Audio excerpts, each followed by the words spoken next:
Good morning, or depending when you're watching this, good afternoon, good evening, or good night. My name's Ross, and as always told, out of Voice of Radio. So today, we're going to be taking a look at another one of those Pokemon that just doesn't get very much love. It's Unfezant. Incidentally, this is the last card we've got to look at from GG The End. We seem to get to the end of those really quickly. That made me a little bit sad. So, this is the last one to look at. I'm sorry, ladies and gentlemen. Please don't hate me. I'm a little bit sad. And Unfezant's a little bit sad. It just doesn't get a huge amount of love. Now, there was one that was really good. There was the one from Black and White which had Fly, which I think was the first one ever, which was used in Mew box decks, where you would Lost Zone Unfezant and then Mew would copy its attack. And that is the best Unfezant has ever gotten, right? Having its attack copied after it's popped to the Lost Zone. Can this one be any better? Well, it has been translated by the lovely David Hochmann over at Rappelman TCG. And once again, it's the male Unfezant. Just like the other good one.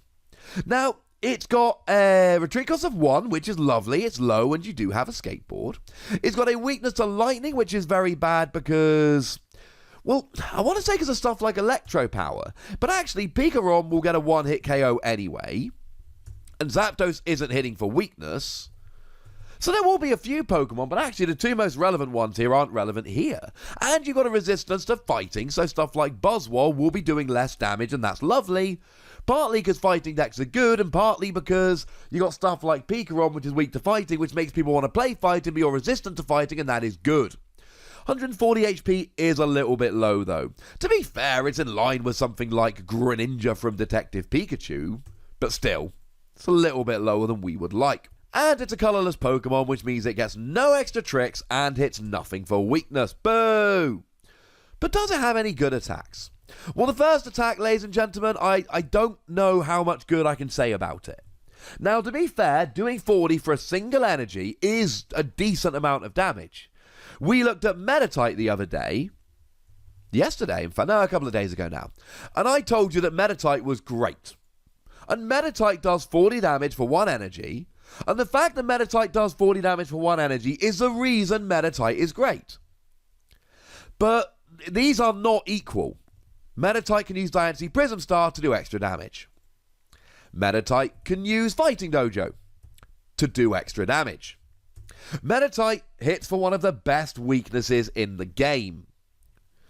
Unfezant hits nothing for weakness, is a stage 2, and doesn't have any of those extra damage modifications.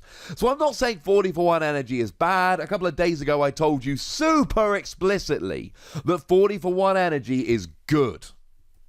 However, on a stage 2 that's not hitting for weakness, it's pretty bad. Okay.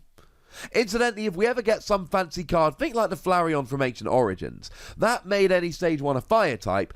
If we get a card that can make stage 2 alternate types, this could work. So I'm giving it its own video. There must be a reason for this, other than it's the last Pokemon. There is. The second attack, free colourless energy, 90 damage. You may shuffle all cards attached to both players' active Pokemon into their owners' decks. Yeah.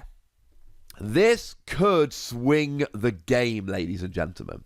This could swing the game. One of my favourite uses for this has got to be Kiawe. Kiawe is a phenomenal supporter for fire decks, whereby you attach 4 fire energy from your deck to one of your Pokemon, and then your turn ends. So if you can then bring out Unfezant and be like, boom, now you've lost it all, that's kind of hilarious. But you do lose your free energy as well. Now, it does go into the deck, doesn't get discarded, so they can get that energy back. But the reason I like it after a Kiawe so much is that your opponent then basically sits there going, oh, they didn't get to attack. They chose to use Kiawe rather than attack. And then they lose. Well, they don't lose, but they lose all the energy, and it goes rather poorly, rather quickly. Okay, then. But essentially, this is good anytime your opponent is putting more effort in than you are. So let's take something like Black Belt. I like Black Belt as well. That's another card we've looked at recently, link in the description. And Black Belt reduces the attack cost of the Pokemon to which it is attached by 1 fighting energy, just so long as you're behind on prizes at the time. Cool. Here's the thing, though. Black Belt only works if you're behind on prizes. Which means that if they're behind on prizes, they attach it, you then get rid of it. If they're not behind on prizes when it comes back around, then they actually lose out in that situation. They don't get to do anything. It becomes a useless card. So you get rid of it when it's useful, and when it comes back, it's useless. But how about something like Pikachu and Zekrom? Pikachu and Zekrom's got a good attack that does 150 damage, and then attaches free lightning energy from the deck to one of your Pokemon.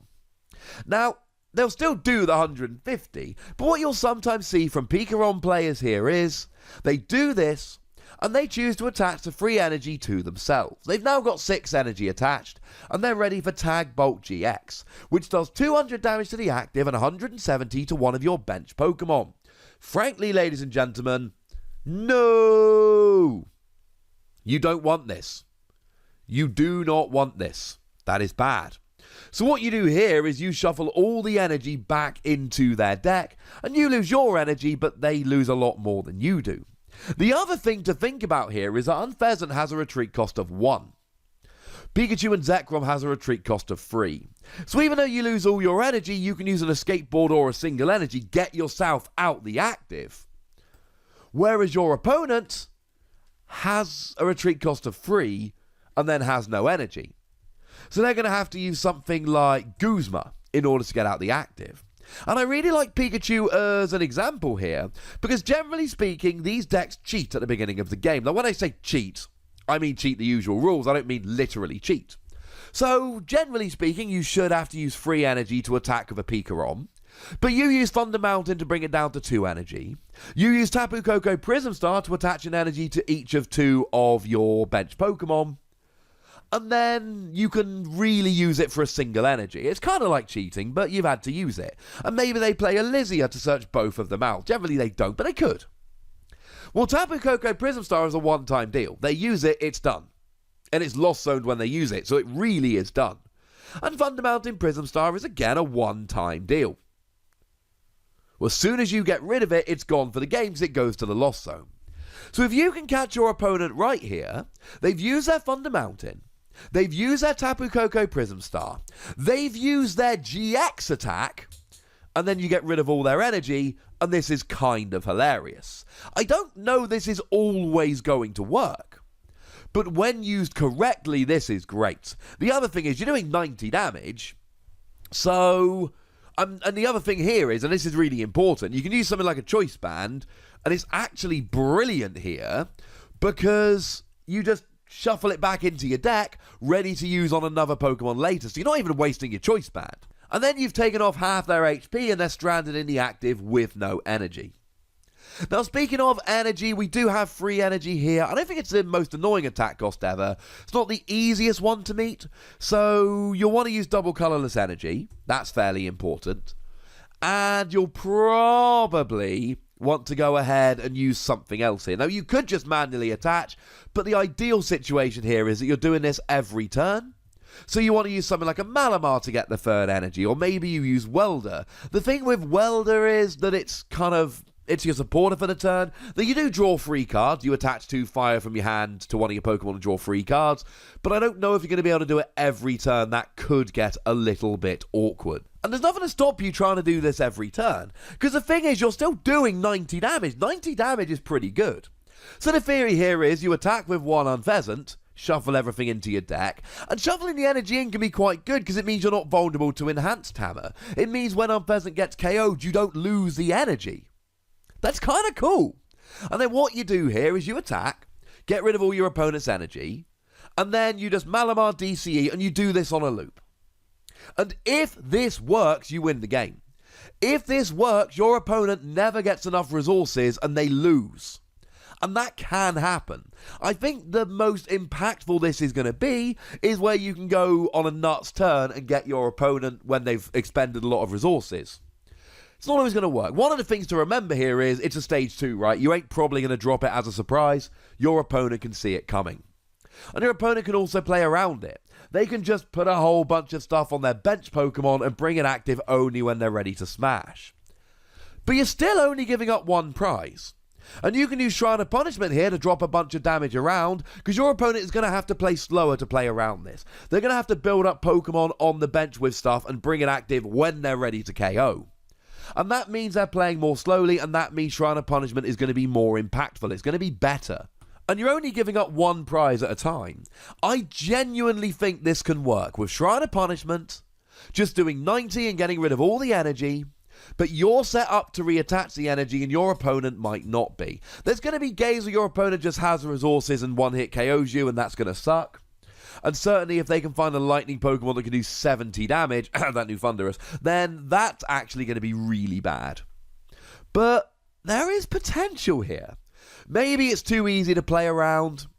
Maybe you'll never really catch your opponent by surprise. Maybe the fact that it's a stage 2 and it doesn't attack for one energy attachment is not good enough.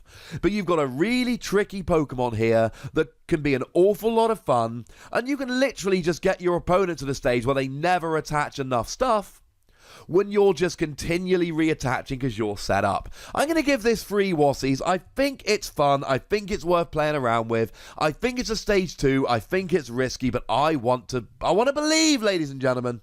I want to believe.